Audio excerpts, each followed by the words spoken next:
Friday night, March 13th, 2026. President Trump himself makes the announcement. The United States has just bombed Kharg Island. According to the Washington Post, he described it as targeting the core of Iran's oil economy, in an attack Tehran had already warned would escalate this entire war. For months, Iran had been betting Washington would never actually pull that trigger. This is the island that handles nearly all of the country's oil exports. Hitting it isn't just a military strike, it's an economic one, aimed at the single artery keeping Iran's entire war economy alive. Stay with me, because what actually happened on Kharg Island that night, and in the months of threats and walkbacks both before and after it, is a much stranger story than the headline "ERASED" suggests. Let's start with why this one island matters more than almost any other target in this entire war. According to Britannica, Kharg Island is a small coral island in the northern Persian Gulf, about 34 miles northwest of the port of Bushehr, and it serves as the terminal for nearly all of Iran's oil exports, with a loading capacity of roughly 7 million barrels a day. According to the Council on Foreign Relations, Kharg Island handles approximately 90% of Iran's crude oil exports. 90%, not a meaningful chunk, nearly the entire thing, funneled through one small island in the Gulf. According to Wikipedia's documentation of this specific attack, the island hosts 3 main energy infrastructure sites, including the Falat Iran Oil Company, which produces 500,000 barrels of crude a day on its own, and the Kharg Petrochemical Company. If you wanted to find the single physical location where cutting off Iran's oil revenue would do the most damage in the shortest amount of time, this island is very close to the top of that list. So here's what actually happened on March 13th. According to Wikipedia's account of the attack, the United States Air Force conducted a large bombing raid on Kharg Island that struck more than 90 separate Iranian military sites. And here's the detail that should genuinely surprise you, because it directly complicates the erased framing. According to that same reporting, the strikes deliberately avoided damaging Iran's actual oil and gas infrastructure. 90-plus military targets destroyed. The oil terminal itself, the actual economic prize everyone assumed this strike was about, left standing. According to Britannica's own account, U.S. airstrikes that day targeted military sites on the island, including storage facilities for naval mines and missiles being used to block the Strait of Hormuz, but the oil terminal itself was left largely untouched. Let's sit with that contrast for a second, because it tells you something important about how this war has actually been fought versus how it's been described from podiums and Truth Social posts. Trump's own public framing of the strike, according to the Washington Post's coverage that same night, was that this was an attack striking the core of Iran's oil economy. That's the kind of language that makes headlines. It's also, according to the actual military accounting of what was hit, not quite what happened. What was destroyed was Iran's military capability to use that island as a weapons platform, the mine storage, the missile infrastructure tied to the blockade of Hormuz. What was spared, deliberately, was the oil terminal responsible for 90% of the country's crude exports. And this wasn't a one-time restraint that then hardened into full destruction later. This has been a recurring pattern, repeated at least 3 separate times across this entire war. And it's worth walking through each instance because the pattern itself is the real story here. Back on March 30th, according to reporting from that period, Trump openly suggested the possibility of seizing Iran's Kharg Island oil terminal outright, despite early indications of progress in emerging ceasefire negotiations at the time. That same day, Iran escalated in a completely different direction, striking a major water and electrical plant in Kuwait, as well as an oil refinery in northern Israel, while simultaneously agreeing, according to Trump's own claim, to let 20 oil tankers pass through the Strait of Hormuz as what he described as a gesture of goodwill. So even while Trump was floating the idea of physically seizing Kharg's oil infrastructure, actual diplomatic movement was happening on tanker traffic in the opposite direction, in the same 24-hour news cycle. Then, on June 11th, according to the Council on Foreign Relations, Trump escalated the rhetoric again, declaring that the United States intended to hit Iran very hard that same night, and specifically threatening to seize Iran's energy base on Kharg Island as part of that effort. And according to that same Council on Foreign Relations reporting, which is literally titled around this exact reversal, Trump walked back that specific threat to strike the critical Iranian oil hub. Threatened, then walked back. For the second time in this war, the actual oil terminal at Kharg Island survived a direct, named public presidential threat against it. And then it happened a third time. According to Al Jazeera, on July 8th, after declaring that an interim ceasefire with Iran was over and warning that the U.S. was preparing more strikes, Trump once again turned his focus directly to Kharg Island, speaking on the sidelines of the NATO summit in Turkey after the U.S. had already carried out strikes on Iranian targets in response to attacks on 3 commercial tankers in the Strait of Hormuz. Trump told reporters directly, "I give them a little warning. We're going to hit them hard tonight." 3 separate times now, March, June, and July, Trump has publicly threatened Kharg Island's oil infrastructure by name. And each time, the actual military response that followed has looked different from the specific threat that preceded it. Let's bring this up to the most recent development because it shows exactly how this pattern is still playing out even now. According to NPR's coverage from mid-July during what was then the 6th consecutive day of U.S. and Iranian strikes trading back and forth, CENTCOM said it had struck and disabled an unladen oil tanker transiting international waters, specifically toward Kharg Island. The vessel, a Curacao-flagged commercial ship named the Belma, had, according to CENTCOM's own statement, ignored multiple warnings as it attempted to violate the American blockade. This wasn't some anonymous vessel either. According to separate reporting on that same incident, the Belma had already transported some 38 million barrels of Iranian crude before it was finally disabled in daylight. Notice what actually got hit there, not Kharg Island's oil terminal itself. A tanker, on its way toward Kharg Island, disabled before it could ever reach the port. That's a blockade enforcement action, aimed at choking off traffic to and from the terminal, rather than a strike on the terminal's own physical infrastructure. It's a meaningfully different kind of pressure than actually bombing the loading facilities themselves, even though both actions are aimed at the exact same underlying goal, cutting off Iran's oil revenue. So why has the actual oil terminal survived 3 separate direct presidential threats and one massive military-only strike specifically designed to avoid it? The economic math behind that restraint is worth understanding because it's not really a mystery once you look at the numbers. Kharg Island's loading capacity, according to Britannica, sits around 7 million barrels a day. That's not just Iran's problem if it goes offline. Global oil markets price and supply risk from exactly this kind of single point of failure, and a facility handling 90% of one country's crude exports going fully offline, even temporarily, would send shockwaves through energy prices well beyond the borders of Iran itself. Every other economic pressure point hit in this war. The naval blockade, the strikes on missile and drone infrastructure, even the disabling of individual tankers like the Belma, creates friction and cost, without necessarily triggering the kind of acute, immediate global oil price spike that directly bombing Kharg's loading terminal almost certainly would. And that risk isn't abstract or hypothetical at this point in the war. Global oil markets have already demonstrated exactly how sensitive they are to developments in this conflict, well before Kharg's terminal has even been touched. Separate reporting from later in this war documented oil prices climbing past $100 a barrel after a single attack on commercial shipping in the Red Sea, hundreds of miles away from Kharg Island entirely. If a Houthi strike on 2 tankers in a completely different body of water can move global oil prices that sharply, the reaction to an actual confirmed strike on the terminal responsible for 90% of Iran's own crude exports would almost certainly dwarf it. That's the real live economic backdrop against which every one of Trump's 3 threats against Kharg has been made. And it's likely the single biggest reason each of those threats has, so far, stopped short of the terminal itself. It's also worth understanding exactly what the March strike's military targets were actually protecting, because the mine and missile storage facilities destroyed that night weren't incidental infrastructures sitting near the oil terminal by coincidence. According to Britannica's reporting, those facilities were specifically being used to help enforce Iran's blockade of the Strait of Hormuz, storing the naval mines and missile systems that gave Iranian forces the capability to threaten commercial shipping passing through that choke point. So Kharg Island wasn't just an oil hub that happened to also host some military equipment. It was functioning as a dual-purpose site, an economic engine on one side and an active staging ground for the blockade capability that's been at the center of this entire war on the other. Destroying that military side while leaving the economic side standing is a genuinely precise, deliberate distinction to draw in the middle of an active bombing campaign. And it tells you the targeting decisions behind this specific strike were anything but careless. There's also historical precedent for exactly what happens when this specific island actually does get its oil infrastructure hit directly. And it's worth remembering because it shows Iran itself has already lived through this scenario once before. According to Wikipedia's account, the last time Kharg Island was targeted by heavy bombing raids before this war was back in the 1980s, when Ba'athist Iraq under Saddam Hussein struck it repeatedly during the Iran-Iraq War, damaging its oil terminal and forcing Iran to shift its shipping operations to smaller backup facilities at Lavon Island and Siri Island. So Iran has a decades-old institutional memory of exactly what a real, sustained assault on Kharg's oil infrastructure actually costs, and exactly what the fallback options look like if it happens again.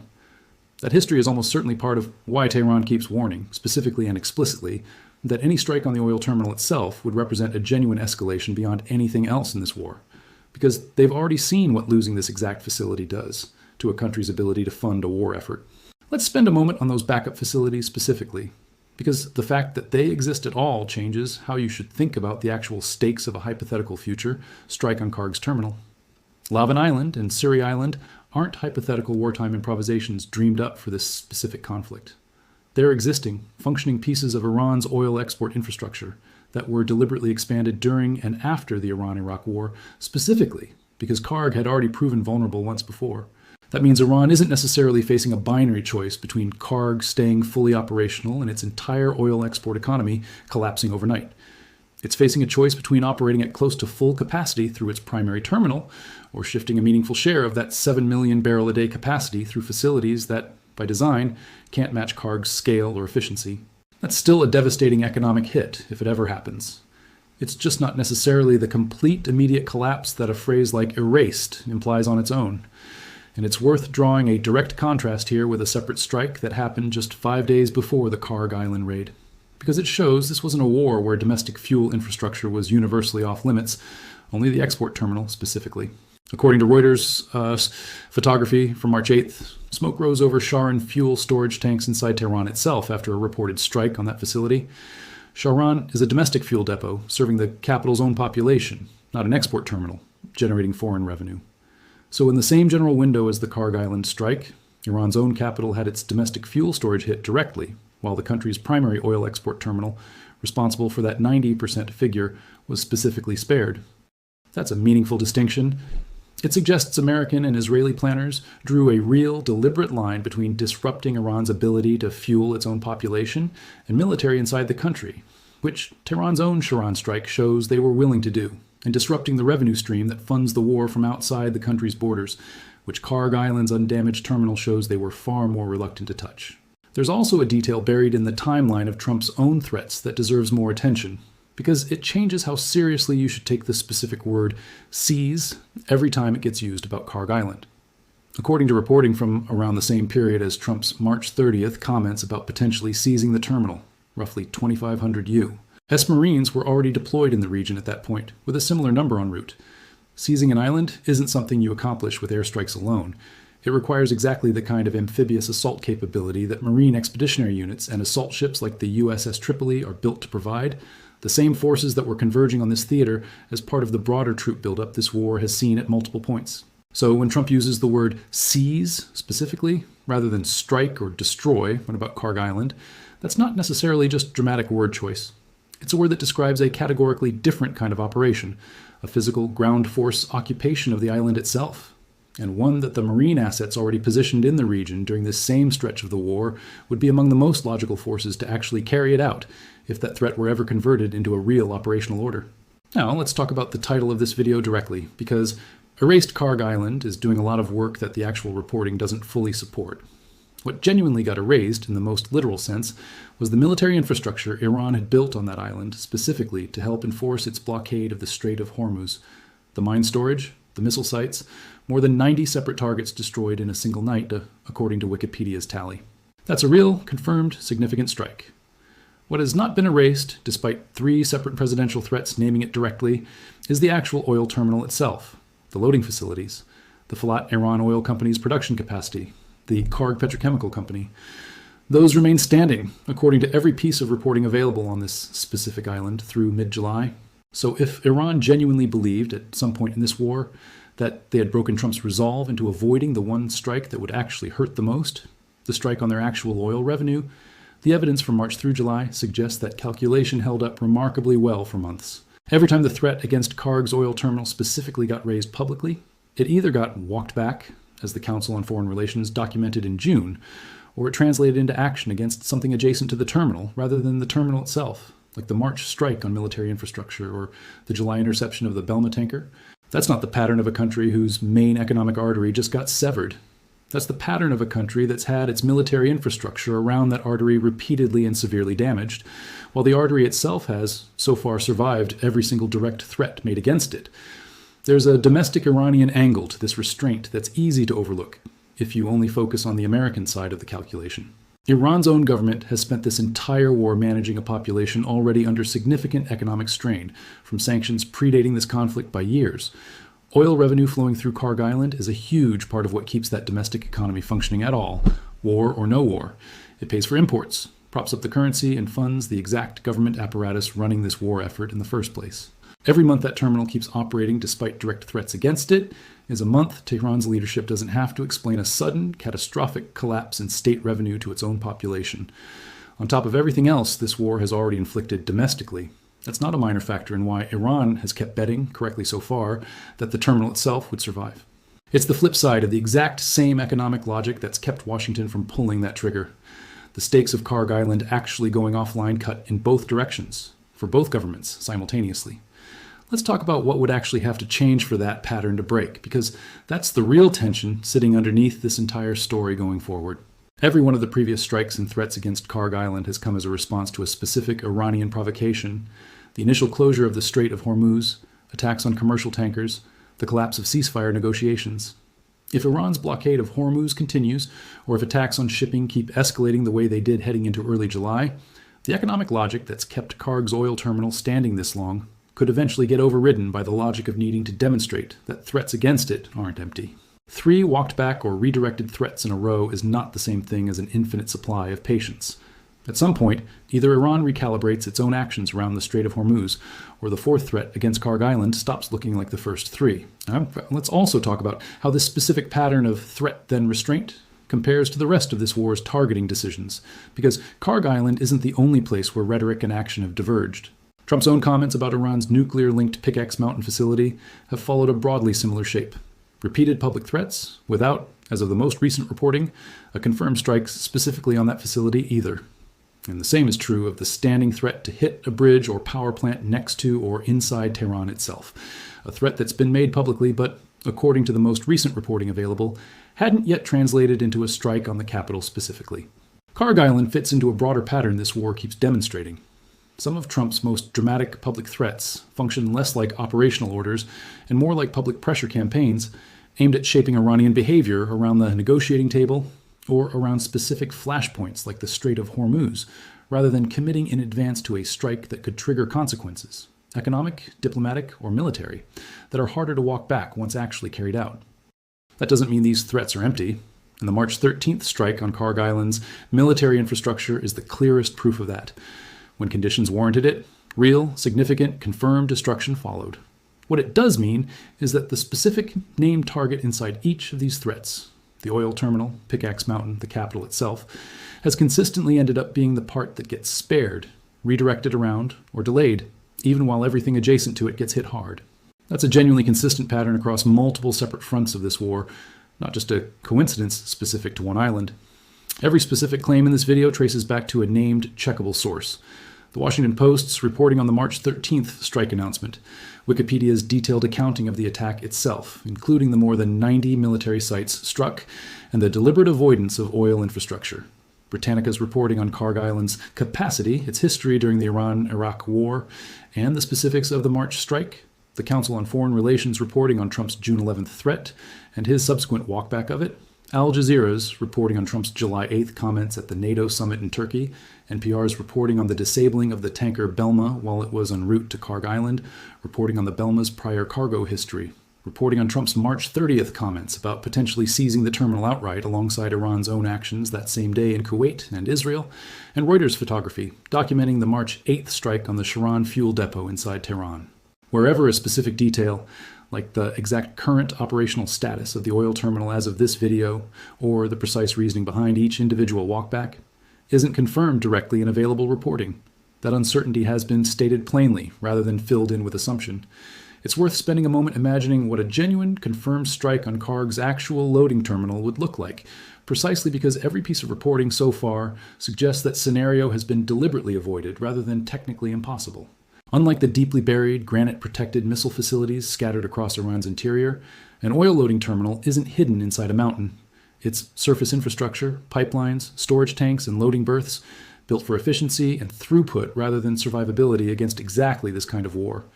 That means a real strike on Kharg's terminal wouldn't face anything like the same military difficulty that's made Iran's underground missile cities so resistant to permanent destruction. If Washington ever decided the economic and diplomatic cost was worth it, there's little reason to think the terminal itself would prove significantly harder to disable than the more than 90 military targets already destroyed on that same island back in March. The obstacle standing between the 4th threat and an actual strike isn't primarily a military one. It's the same economic and political calculation that's held for 3 straight rounds already. So here's what I'd leave you with. This war has produced a lot of dramatic single-night headlines, and the March 13th strike on Kharg Island is genuinely one of the biggest of them. More than 90 military targets destroyed in a single raid, the heaviest bombing that specific island has seen since Saddam Hussein's Air Force targeted it back in the 1980s. But the more revealing story isn't that one dramatic night. It's the 3 separate months, March, June, and July, where the President of the United States personally publicly threatened to hit or seize the actual economic heart of that island, and each time, for reasons rooted in the sheer scale of what a real strike on 90% of a nation's oil exports would do to global markets, that specific threat either got walked back or translated into something narrower than what was originally promised. Iran's oil terminal at Kharg Island hasn't been erased. It's been threatened repeatedly, publicly by name, and it's still standing. And it's worth remembering that Iran's government isn't the only regional actor with a direct stake in what happens to Kharg Island's terminal. Every Gulf state watching this war unfold, Saudi Arabia, the UAE, Kuwait, Bahrain, depends on roughly stable regional oil market conditions just as much as Iran does, even though they sit on the opposite side of this conflict diplomatically. A genuine collapse in Iranian export capacity wouldn't simply remove a competitor's barrels from the market in some straightforward way that benefits everyone else's producers. It would inject exactly the kind of acute, unpredictable volatility into global energy pricing that every oil-producing government in the region, regardless of which side of this war they're aligned with, has spent decades trying to avoid. That shared interest in avoiding a genuine oil market shock is almost certainly part of the quiet diplomatic backdrop pushing against any of Trump's 3 threats actually being carried out to their fullest extent.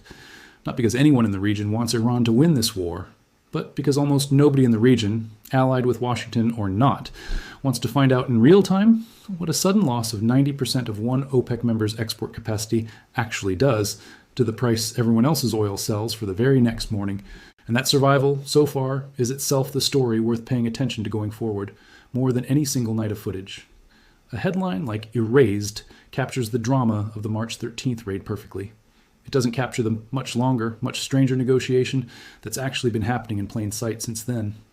A negotiation carried out not across a table, but through public threats, walked-back statements, and tanker interceptions, with the world's oil markets effectively sitting in as the silent third party whose reaction keeps shaping what each side is actually willing to do next. If you're looking for the single clearest measure of how close this war is to touching the global economy directly, rather than just the region it's being fought in, Kharg Island's still-standing oil terminal is exactly that measure. And it's one worth watching more closely than almost anything else in this entire conflict, precisely because both sides seem to understand exactly what happens the day it finally changes. What do you think finally breaks that pattern? Another round of Iranian attacks on shipping? Or does Kharg's oil terminal end up surviving this entire war intact specifically, because no one can afford what happens to global oil prices if it doesn't? Let me know what you think in the comments. I'll be back the moment there's a confirmed update on this. Stay safe, stay informed, and I'll see you in the next video.